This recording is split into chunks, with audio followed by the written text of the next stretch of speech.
बहुत से लोग ब्रह्मा कुमार या कुमारियों से यह पूछते हैं कि आप लोग ज्ञान की बातें करते हैं, परमात्मा में विश्वास भी रखते हैं, लेकिन आप लोग मंदिर में जाते हुए और पूजा पाठ करते हुए नहीं देखे जाते और ना ही आप लोग व्रत रखते हैं। इसका क्या कारण है? तो आज हम उन लोगों के इस प्रश्न का बड़ा सीधा सा उत्तर देंगे कि ऐसा नहीं है कि हम मंदिर नहीं जाते हैं, हम जाते हैं। देवी देवताओं को हम अपने जीवन का आदर्श मानते हैं। वैसे भी ब्रह्मा कुमारीज ईश्वरीय विश्वविद्यालय का ये लक्ष्य है कि जो भी भाई बहन यहाँ आते हैं उन्हें यही मैसेज दिया जाता है कि नर ऐसी करनी करे कि नारायण बने और नारी ऐसी करनी करे कि लक्ष्मी बने। अर्थात मनुष्य अपनी करनी से ही श्रेष्ठ बन सकता है।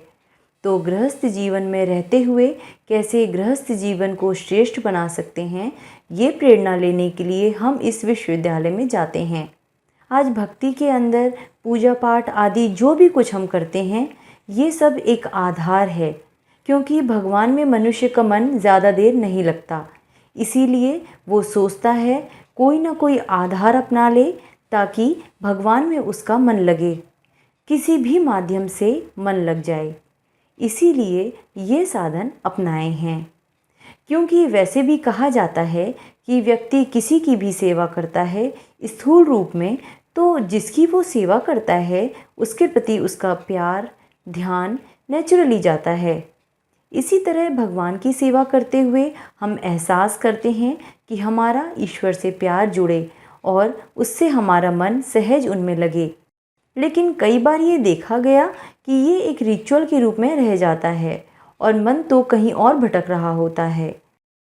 तो राजयोग में हम यही कहते हैं कि मन को सीधा प्रभु से लगाओ, क्योंकि ये आधारों में अगर बुद्धि चली गई तो मन वहाँ से हटकर उसी तक सीमित हो जाएगा। और जहाँ तक व्रत उपवास की बात है तो उसके पीछे भी भाव तो यही है कि मन को ईश्वर में लगाओ। बहुत सुंदर एक पौराणिक कथा इस पर याद आती है। एक बार एक दुकानदार था। वो दुकान बंद करके दोपहर में अपने घर खाना खाने जा रहा था कि उसने देखा बाहर एक महात्मा जी भिक्षा के लिए खड़े थे। उसने महात्मा जी से कहा, महात्मा जी भोजन का समय है, आप आइए हमारे घर में खाना खा लीजिए।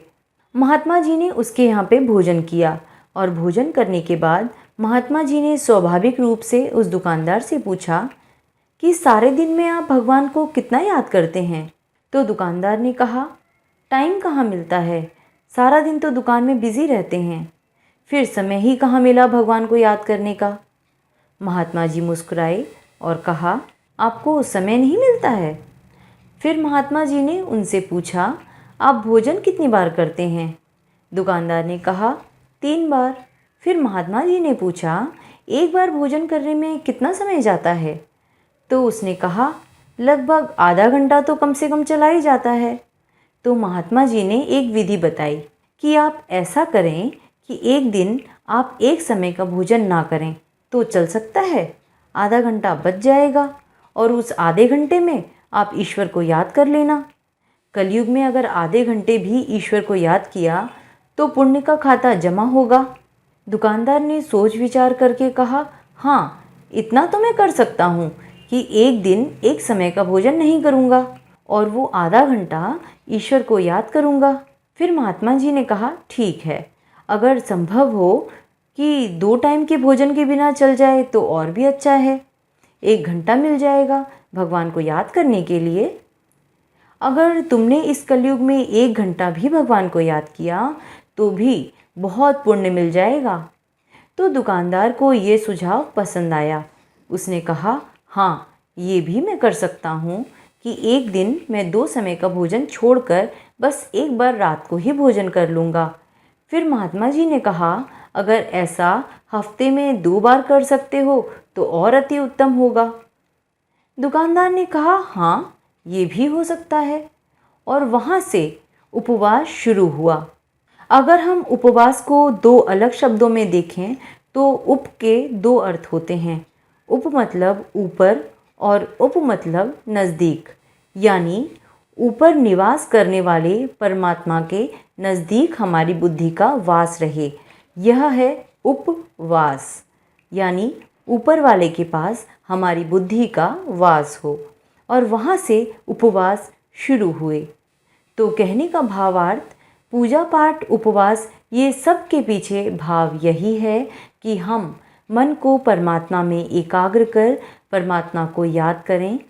परंतु क्योंकि मनुष्य लकीर का फ़कीर हो जाता है तो बड़ी आसानी से वो पूजा पाठ उन सब विधियों में तो चला जाता है, उपवास भी कर लेता है।